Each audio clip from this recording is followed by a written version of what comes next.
តាជប៉ុនគាត់ចូលចិត្តដើរលេងឲ្យតែថាសម្រាប់ពីការងារបបួលទៅដើរលេងហើយមុននឹងទៅដើរលេងហ្នឹងក៏យើងចូលហូប hamburger បន្តិចហើយក៏ចេញដំណើរទៅហើយគោលដៅដែលយើងទៅនោះគឺភ្នំ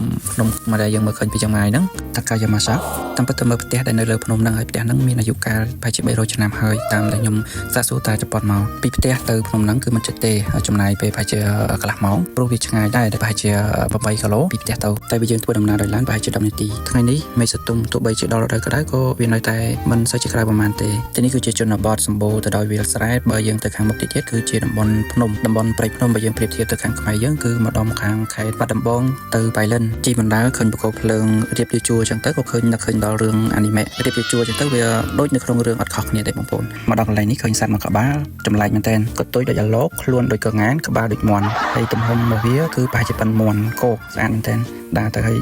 មានចែមានអីស្អាតបងប្អូនបើនិយាយពីផ្កានៅតាមផ្លូវគឺថាសម្បូរបែបមែនតើទាំងផ្កាខ្លះគឺអត់ដែលស្គាល់ទេនៅខាងយើងផ្កាខ្លះគឺវាតម្រង់ដូចទៅនឹងផ្កាស្បៃរឿងរបស់យើងប៉ះមើលទៅដូចផ្កាស្បៃរឿងប៉ុន្តែបើមួយទៀតដូចផ្ការំយោលបោកក្រហមនេះគឺថាស្តៀងទៅនឹងផ្ការំយោលរបស់យើងអញ្ចឹងហើយមិនដឹងថាឈ្មោះអីទេមានស្អាតតែមកដល់ទីនេះឡើងភ្នំតាជប៉ុនក៏ដោះកម្លាំងគាត់ធាក់មួយអាណិតគាត់ផងតែតែមិនបើចង់មកហើយតាជប៉ុនមកស្រស់ដែរឡើងភ្នំមុខរៀងតឹងចោះភ្នំមុខរៀងធូរ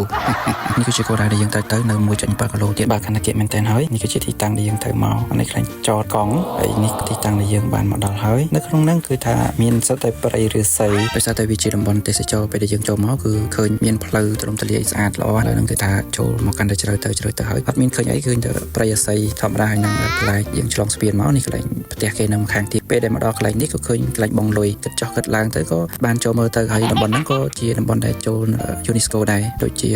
ប្រាសាទព្រះវិហាររបស់យើងហ្នឹងគឺដោយសារតែគេគិតលុយតាជប៉ុនក៏គាត់អត់ចង់ចូលអញ្ចឹងទៅក៏បបួលមកផ្ទះវិញហើយសម្រាប់ថាអត់បានមើលអីទេក្រៅពីបានចូលមើលសួនខាងក្រៅហ្នឹងយើងអត់បានចូលក្នុងទេពេលដែលមកវិញហ្នឹងក៏ចូលផ្សារយើងចូលមើលផ្សារមើលទូរស័ព្ទមើលកាមេរ៉ាអីគេលក់គាត់ចូលម៉ាស្សាអីតិចតួចទៅក៏ត្រឡប់មកផ្ទះវិញហើយអរគុណច្រើនសម្រាប់ការទស្សនាសូមរងចាំតាមដានទស្សនានៅវីដេអូក្រោយអរគុណច្រើន